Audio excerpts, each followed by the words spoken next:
L'Esperlutin, situé 51 rue du Docteur Boutin à Clisson, nous propose cette année une exposition un peu particulière. Effectivement, parce que voilà, j'ai eu envie cette année, ça fait 30 ans que je pratique la peinture et différentes pratiques artistiques. Donc j'ai eu envie de montrer un petit peu ce que j'ai fait durant les 15 premières années de cette pratique artistique. Voilà.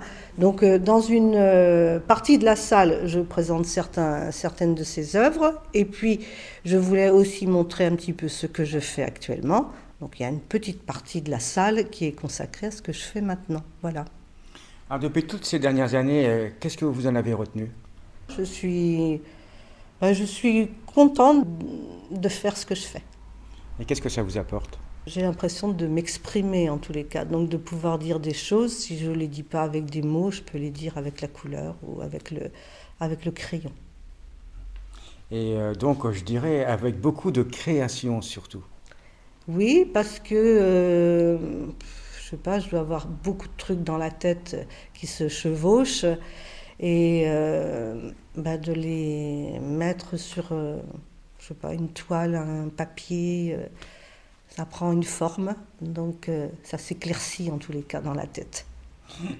Et justement, comment est-ce que vous faites éclaircir tout ça? Parce que vous avez quand même beaucoup d'imagination, je trouve. Mais je sais pas, je sais pas je sais pas pourquoi. Parfois je me dis, bon, quand on est enfant, je viens de la campagne et tout ça, on n'avait pas grand-chose à se servir. Donc c'est vrai quand les enfants, aujourd'hui, on veut que les enfants ils soient occupés du matin jusqu'au soir, qui pratiquent plein d'activités. Et en fait, souvent on dit de s'ennuyer quand on s'ennuie. C'est même pas l'ennui, mais quand on n'a pas, on cherche à faire des choses ou à imaginer des choses. Je crois que c'est aussi dans la nature de certaines personnes et pas d'autres. Chacun ses talents, entre parenthèses. Voilà.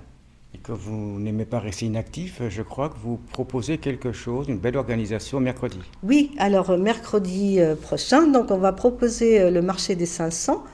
Ce sera la seconde édition. Peut-être certaines personnes s'en souviendront parce qu'on avait fait ce premier marché avec l'association Lien en 2018. Donc c'est très simple, il s'agit de gens, de particuliers qui donnent des objets. Donc il y en aura 500, des objets ou des choses dont ils ne veulent plus et qui vont être vendus au profit de deux associations donc clissonnaises qui s'appellent Harmonie et une nouvelle qui est en train de se créer, 100 pour 1. Donc deux associations qui interviennent auprès de familles en grande précarité. Et l'association 100 pour 1 qui est en train de se créer va servir à trouver un logement pour des familles justement qui n'en ont pas. Voilà.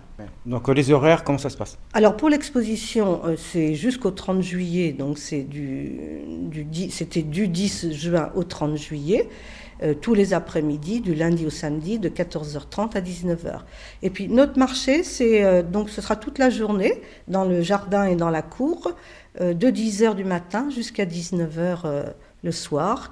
Et puis on a une gentille dame qui s'appelle Isabeau Lunel et qui viendra donc à deux reprises à 11h et à 17h nous raconter des petites histoires pour nous faire rire. Voilà, donc ça sera super sympa. Nous vous attendons nombreux tant pour la visite de l'exposition, qui ne vous laissera pas indifférente, que pour le vide-grenier, pour une action sociale.